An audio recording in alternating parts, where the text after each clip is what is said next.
Okay, so here we are doing my first attempt at doing full-on fretwork. As far as leveling and all that, that's been done. Got everything masked off and leveled and started doing the bevels, the fret beveling and stuff. Got up to the 12th fret here. So, not sure how this is gonna show up in the crappy light that I've got here, but that's my start. So everything else here is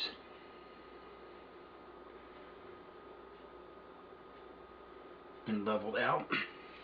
So onward and upward. Gonna mark off a few more, and I'm gonna do like 4 or 5 here because it takes like forever, and I'm not gonna waste everybody's time on the video watching. So per further procedures after leveling has been done, we hit the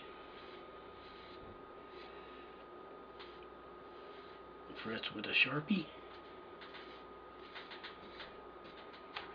Now, I don't have a fret crowning file, and doesn't seem like my friend's going to be able to get out here within a reasonable amount of time to let me borrow his tool, so improvised.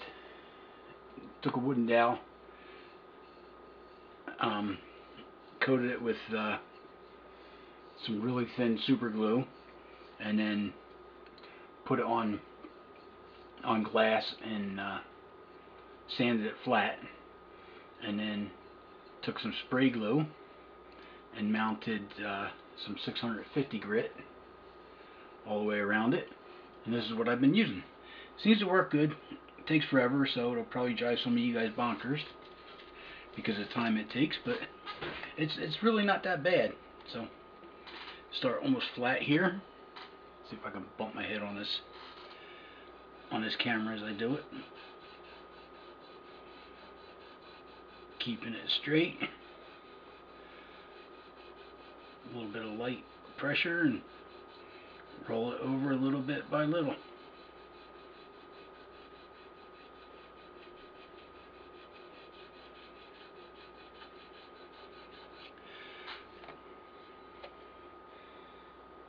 Tilt it in the light, check where we're at,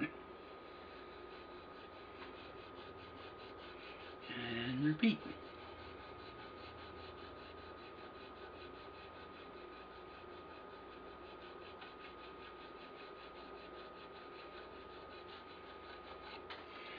And so we don't get too off kilter, go from the other side.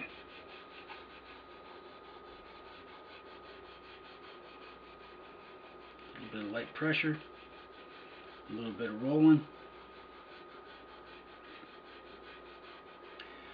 Is it going to be perfect? Nowhere near perfect by far, but for a first fret job, I think it's going to be somewhere between super professional and something you can get off the rack at a Guitar Center. So, not the best in the world, not so much the cheapy experience of buying a prefab.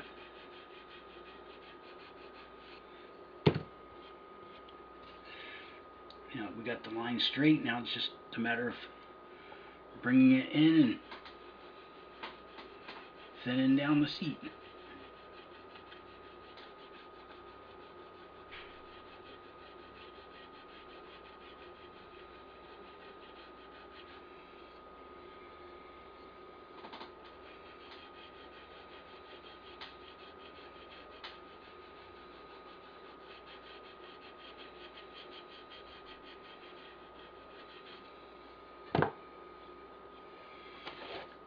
And here we go. Again, not sure what that's going to look like in the camera, but again, it's what we've got to work with, so it is what it is.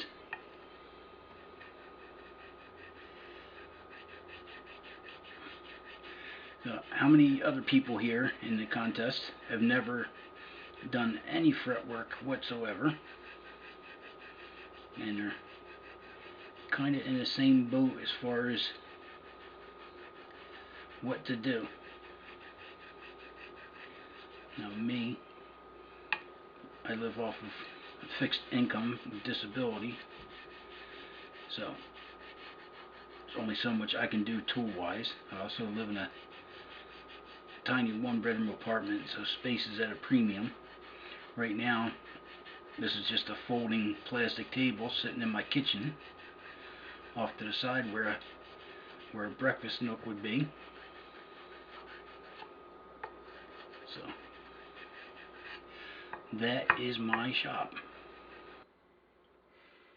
Okay, I think we got it down enough where we're ready to do the rounding and then the polishing. I think I got it pretty darn good for the tools I'm working on. Never have done this before.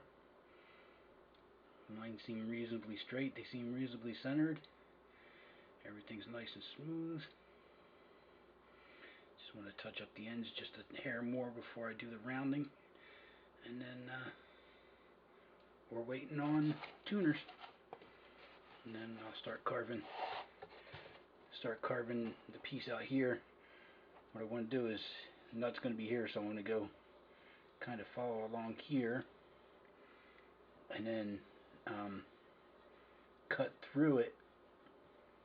I think I'll go with like the Borg logo, because that's what I go by on every other forms and all that stuff aside Borg. So I'm going to do Borg across here, cut it out, but I'm going to go underneath it either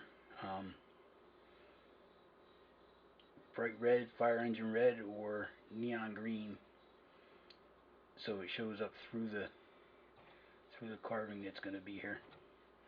So we're going to start playing that later this afternoon, and we'll see what we end up with. Anyway, good luck with your stuff. Have fun. Alright, guess it's time for the look and see what we end up with here. We got all the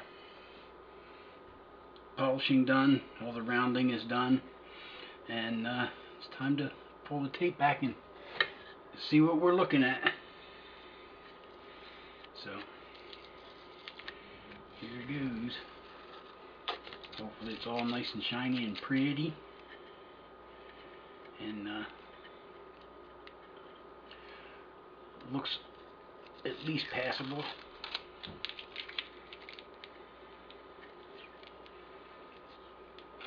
To the eye.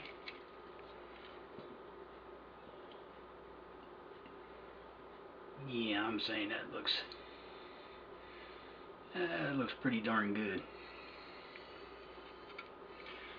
I'm happy for my first job doing fretwork. And a big shout out to Ben. That man teaches people so much, and the detail that he goes into when he does teach allows for knuckleheads like me to just learn by watching and basically following in his footsteps, or hand steps, scrapes, sands, carves, whatever you want to call it. But yeah, I'm definitely liking this. I had a couple people ask me about this neck where it looked like it would be sticking out over the pickguard. I had this lined up in the body where it was going to be gluing, but that fretboard came out almost another full fret. Had a nice overhang. I cut that back, and may sand it back just a little bit more to clean that overhang out, because that will definitely slightly overhang the neck pickup. But we will adapt. Still a little bit of room there. I can take it back without having the chance of that last fret coming off. So anyway, one more look at the shiny, pretty frets.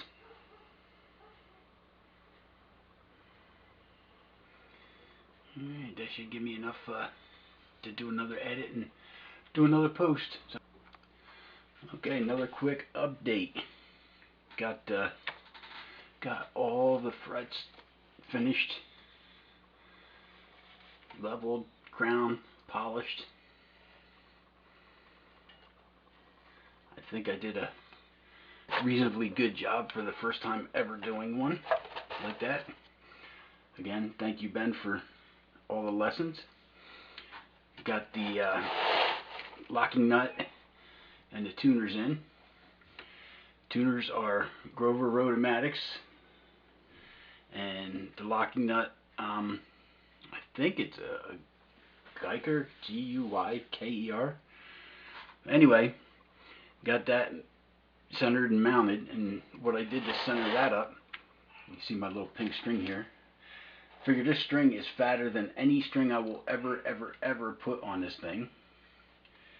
So with that, that's how I got my centers. Did the measuring and all that stuff, but with the low E string being a little bit fatter, it had to shift that way just a hair. But this gives me my spacing, and gives me plenty of room on the edge for where I'm gonna do bends and stuff like that, and not roll off the edge. And I think we're in good shape there. And then, as you can see, been busy with different logo things from here over, and carved out my nice truss rod plate there, and played around with a hand carving a logo. And I'm gonna see if any of you guys can spot the issue with that. Turned out pretty nice, and it's gonna work, but I gotta make another one. Why? Because the neck sits like this in the guitar. It's nice, I can read the logo, but people out in front of the guitar have to read upside down and backwards if they want to see the name of the guitar. So today's project is carving another one of those. Okay, now that aside, go on to the body here. I think I have found a solution. People I got the body from have responded, and they said they couldn't see the video, so I re-messaged them and did a Google Drive link so they can see it. So I'm still waiting back for that. But I think if I want to go with finishing this with stains and stuff, I got an idea of what to do with it. So we all know sound files digitally make noise and all that. So what I am thinking is something like that. What I'm going to do is chisel in very light lines. First of all, I'm going to do the super glue and sawdust trick to fill that in, smooth it down, but it's going to be a very predominant line there with the hard super glue if I try to dye it. So we're going to play hide and seek, and what I'm going to do is cut the lines in here, and thinking of either going with some copper leaf or gold leaf, or just filling it in with darker stain or paint and then the way the lines will be in there, accenting it with a different color or multiple colors to give a different signature. Now this is a rough estimate here of what it would look like, and all that was done with basically just a Sharpie and dotting the wood with a brand new Sharpie and letting the grain fuzzy up the edges as the Sharpie builds up. Now that produced this kind of effect here, as you can see, but it still doesn't look realistic, and for what I want to do, it's kind of cheesy looking. So we went with another theory, and for this, a thinner Sharpie, and basically this one's pretty much dried out from sucking all the wood out of it, or the wood sucking the ink out of it. But starting dark in the center and then building off of that to get the waveform shape, and then gradually phasing where it fades in and out for signal strength. So we have options, we have ideas, and I think that would work perfectly with a tremolo system. And I didn't want to carve out another hole in here, because again, it's all this is done with a Dremel or hand tools. So I looked around the net to see if I could find like some of the surface mount tremolos from headless guitars, and right now the tech's just not there to be really good, and that still would require a nice deep body ruining route where you're committed to something like that. So I looked around, and saw a new Floyd Rose surface mount. I forget the version of it. I think it's something X, and that works out perfect because you have your bridge here, and then the tailpiece comes down to a point here, and I think the graphics of the waveform would lead nicely into it, and then just kind of get bigger and bigger into the tremolo.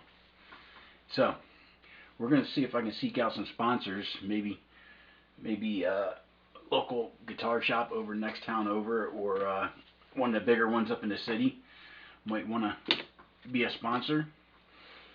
And I still haven't heard back from what's the name of those pickups? Lace. Their tech guy got back to me with suggestions right away, and he suggested to talk to somebody in sales, and it's been like a week, almost 2 weeks now, and nothing back from her yet. So I'm thinking I got tossed in the garbage pile for just being somebody begging for free stuff. So it is what it is, and yes, I am begging for free stuff, but again, it's not like it's not going to get some kind of return from the visual with the contest and all that.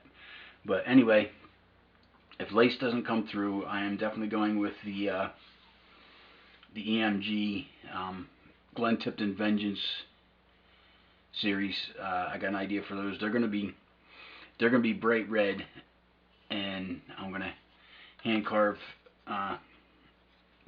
pickup plates to match, but they're not going to be bolted or screwed into the body here. These spots here where the screws and stuff go. You want access for them for mounting the pickups and all that. So what I'm going to do is frame out this section here, or the corners actually, with a really hard dense foam. So the pick guard's basically pressed in and the foam holds it secure to the pickup. It doesn't actually hold to the body, it'll hold it to the pickup and sit flush on the body.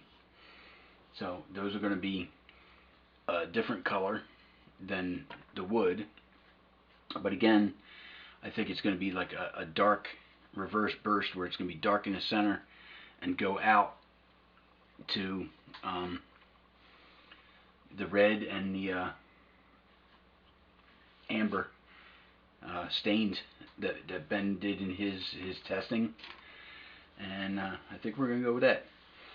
And I still have yet to source the mahogany piece that I need to carve for this, but I got a line on a place that has mahogany locally, well, semi-locally. They're 75 miles away, but still able to source it pretty close to home. Anyway, that's the update of where we stand.